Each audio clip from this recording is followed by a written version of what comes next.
She thought the hardest part of being the new girl would be fitting in. She was wrong.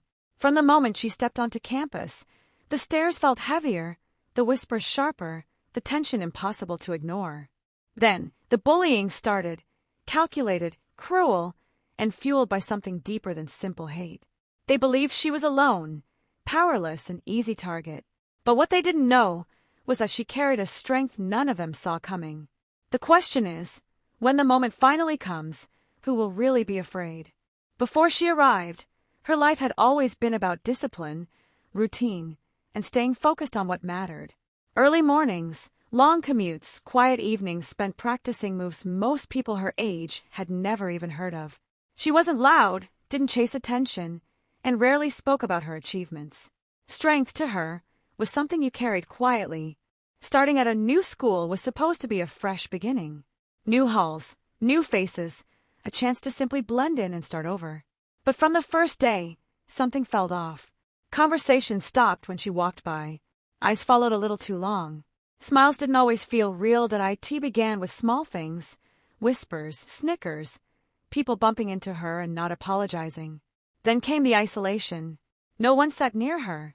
Group projects somehow never included her. Teachers didn't notice. Or maybe they chose not to. She told herself it would pass. That if she stayed calm, stayed focused, things would settle. That's what she'd always done. But the tension kept building. The looks grew colder, the behavior more deliberate, and deep down, she could feel it. This wasn't just about being the new kid. Something else was driving it, and it was only a matter of time before it turned into something she couldn't ignore anymore.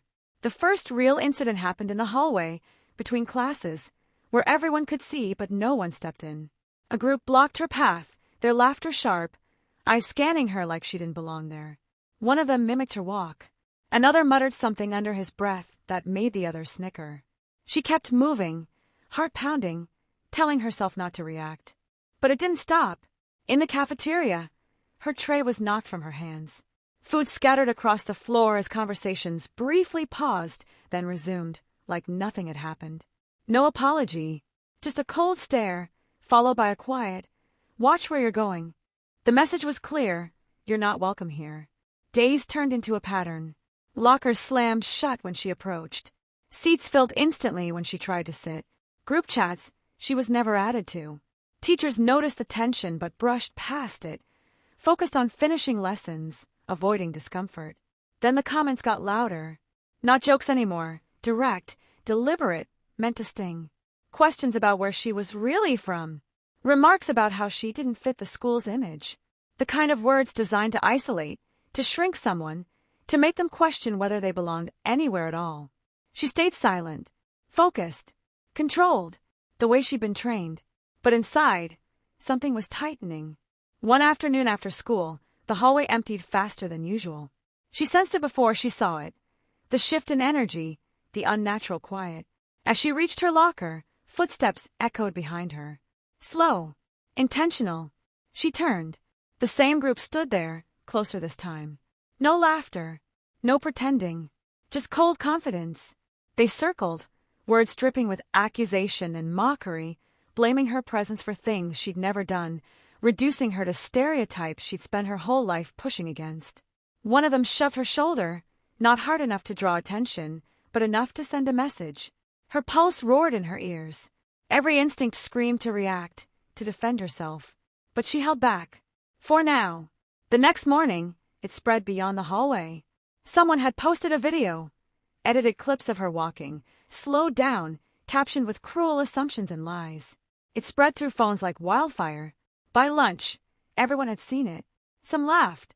Others stayed quiet, eyes dropping when she looked their way. Humiliation turned into anger. Anger into something heavier, exhaustion, frustration, a burning sense of injustice that refused to fade. Still, she endured, until the day it finally crossed a line. After practice hours, as the campus emptied and the sun dipped low, they cornered her again, this time with no witnesses nearby. Their voices louder, their confidence unshaken, convinced she would stay silent like before.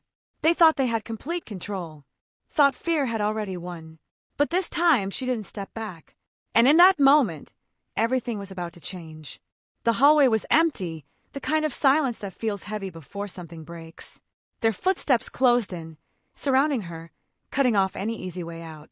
This time, there were no whispers, only bold, unapologetic words, sharp with resentment and prejudice. They mocked her voice, her hair, her presence, as if she had committed a crime simply by existing there. One of them stepped closer, invading her space, daring her to react. Another shoved her backpack off her shoulder, letting it crash to the floor. Laughter followed, cold, confident, certain she would do what she'd always done, stay quiet. Her chest tightened, not from fear, but from something deeper. Weeks of humiliation, of being watched, judged, pushed aside, of carrying the weight of proving she belonged in a place that had already decided she didn't. Her hands trembled, not with weakness, but with restraint. They didn't see it, didn't notice the shift in her posture, the steadiness in her eyes, the way her breathing slowed. They only saw what they expected, a target, someone small, someone alone. Then one of them grabbed her arm, and everything changed. In one swift motion, she pulled free, controlled, precise, effortless. The movement stunned them into silence. No panic, no chaos, just skill, training, discipline, the kind that came from years of being underestimated and preparing anyway. They stepped back, confusion replacing arrogance. For the first time, uncertainty crept across their faces. She didn't strike, didn't shout. She simply stood her ground, unshaken, her presence louder than any threat. The power in that moment wasn't in violence, it was in the realization that she was never powerless to begin with. The air shifted, the balance changed, and suddenly, the people who thought they were in control weren't so sure anymore. The silence that followed was different. Not the heavy, suffocating kind she'd endured for weeks, but the kind that comes when reality finally sinks in. No one laughed. No one pushed forward. They stepped back, uncertain, forced to confront the truth they had ignored from the beginning. She picked up her bag, steady and composed, and walked away. Not in victory, not in defeat, just in quiet strength. Word spread quickly, not just about what happened, but about everything that led up to it. The isolation, the whispers, the video, the moments people chose not to see. Some felt guilty, others stayed silent. A few finally spoke up.